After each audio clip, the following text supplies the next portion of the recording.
Have to do many deep dives on this document because it's very detailed and it literally just proves that Ripple is at the heart of everything. It's been planned for numerous years.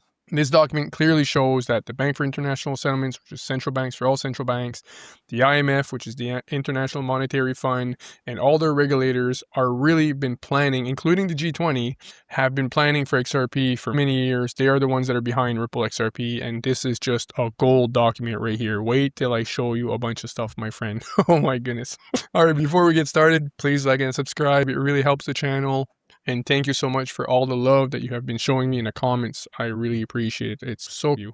Wow, I don't even know where to start with this document, to be honest with you. Whew. So I showed in other video, I just showed at the beginning how this is document coming from the Bretton Woods Committee. And for you guys that have been on my channel, watched my videos, many of my videos, you have seen me talk about how the XRP ledger is a new Bretton Woods. It's the Bretton Woods 3, also known as the digital Bretton Woods. And that dates back way to 1945. The original Bretton Woods was the US dollar being backed by gold, serving as a global reserve currency that people would be able to use, or nations would be able to use for all their global trade. Story short, they're creating a new Bretton Woods, and it's the XRP ledger. Now this document here, this is a working group. So this is not, like you always say, it's not just a bunch of people just going for pizza or ice cream here. This is a working group for the Bretton Woods Committee. And it's about a dual strategy to transform cross-border payments.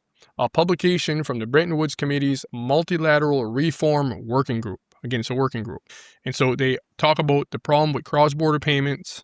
It's complex, it's handled by multiple intermediaries, and expensive, and especially for smaller payments such as remittance. An efficient payments regime is an important public policy goal to pursue for several reasons. And right here, they talk about how the G20, so these are 20 of the major economies. The G20 nations literally represent about 87 or 85% of GDP, gross domestic product.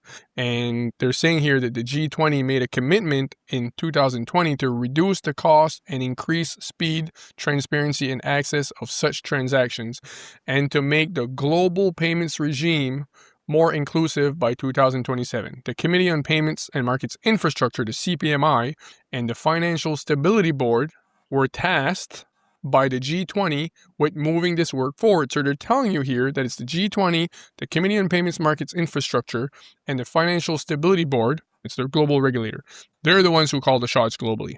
Very few people understand just how powerful the Financial Stability Board is in the BIS. So they're telling you that these were the organizations tasked by the G20 with moving this work forward. To date, the CPMI and the FSB have completed an assessment of the best way to do identified key steps that need to be completed in order to achieve the G20 goals and begun to move into implementation. So this is what this whole document is about. So right here, they're going to tell you, watch this, to effectively facilitate cross-border payments in regions such as Africa, support from major multilateral institutions, including the Bank for International Settlements, the International Monetary Fund, and the World Bank will be needed. So they're saying this goal that we have here to fix the cross-border payments issue, to make everything seamless and efficient and cheap and fast and transparent, we're going to need these three organizations to come together. But of course, it's been planned for years. They're the ones that are behind Ripple in the first place. They'll be needed. In particular, these institutions will need to play important roles in providing technical support and assistance and helping to coordinate the efforts at a regional level. Now, the game plan envisioned by the BIS is to continue to develop national instant payment systems. So they're telling you, it's the central banks here. The central bank for all central banks, the BIS, continue to develop national instant payment systems, IPS, and to knit them together through a hub and spoke system. The BIS is working on building such a hub through Project Nexus. Project Nexus is designed to enable the IPS of the Philippines, India, Malaysia, Singapore, and Thailand to seamlessly pass payments through Nexus from one country's IPs to another, with conversion from one sovereign currency to another. So they talk about Project Nexus here. They're going to talk about Project Agora, they're going to talk about the Unified Ledger, and they're going to talk about the Finternet. Some of them have done 2 deep dives. The Unified Ledger have done 4 or 5, probably 7 deep dives, showing how it's all the XRP ledger. And this is all they're going to talk about in this whole document. And this document is 27 pages.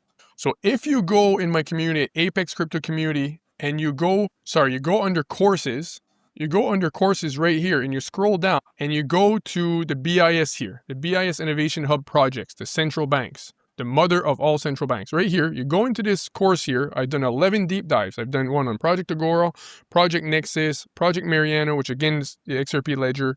I've showed that every single project is the XRP Ledger. So right here, they're all in here. And right here, you want to watch this one, Project Nexus. And you can watch Project Agora as well. You want to watch all of them, seriously. So right now, there's 3 ways to get in my community. You can sign up for free, completely free. It gives you a few courses. And you can also, just one sec actually. You can go here as well. We've got different community chats. You can drop documents. We all drop crazy documents in here. You can do that.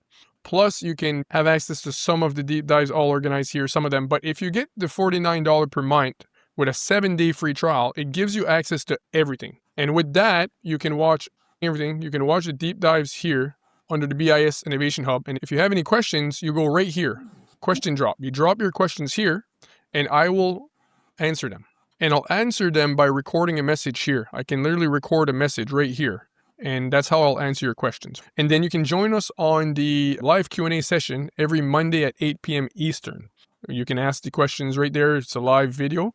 And also, they're all recorded. So if you can't make it, they are all recorded and they are dropped in the community so you can watch it after if you couldn't make it.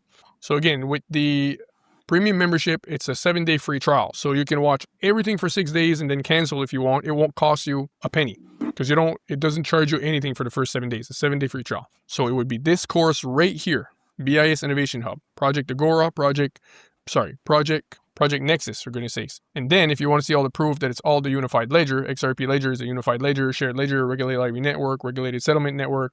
Now right here, they're telling you about Project Nexus, and it says that it's designed to enable the IPS of the Philippines, India, Malaysia, Singapore, and Thailand to seamlessly pass payments through Nexus from one country's IP to another. So that's what I was saying. And they're talking about integrating global Nexus in order to create an integrated global instant payment system platform. That's the platform, my friends. And I know if you've watched many of my videos, you've definitely seen this, but this is the integrated global platform that connects different instant payment systems of each nation. This is your RTGS systems for each central banks. That's your national payment systems that they're referring to.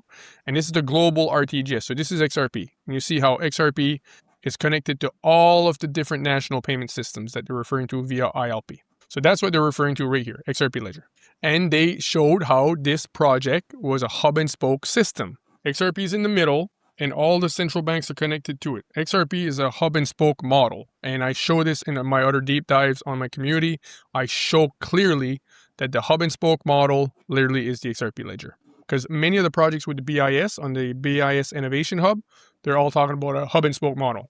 So here they're going to talk about Project Agora. Like I said, I've already shown my deep dives. If you go under the BIS Innovation Hub course there, scroll down, there's 11 deep dives, go to Project Agora. You'll watch, you'll see that's the XRP Ledger as well. So they're saying BIS through Project Agora is beginning to tackle these issues. In the project, central banks will work closely with a consortium of regulated financial institutions brought together by the Institute of International Finance. The goal is to identify the pertinent issues that need to be resolved and determine how they should be addressed. Listen to this, my friend. To support the success of the G20 initiative, to reduce the cost and increase the speed, transparency, and access of cross-border payments, a number of structural changes to the current regime are necessary. So, what are the structural changes that they need to do? The G20 countries need to fully support Project Nexus. Imagine, like I showed you, like I told you, G20 represents 85% of the GDP of the world. Like literally the whole financial system, 85% those 20 countries represent. So, needs to fully support Project Nexus. BIS member countries should commit to interlinking their IPS via Project Nexus and establish a plan and time frame for doing so. So they're telling you here, these countries need to connect into the XRP Ledger, my friend. The IMF should be tasked with providing country-by-country evaluations of the status of and progress in developing national instant payment systems and linking them to Nexus. The World Bank should be tasked with providing technical and financial support to help lower-income countries to do this. Central banks need to move more quickly to 24/7 real-time gross settlement. This is necessary to reduce liquidity and settlement risk and to decrease the opportunity for fraud.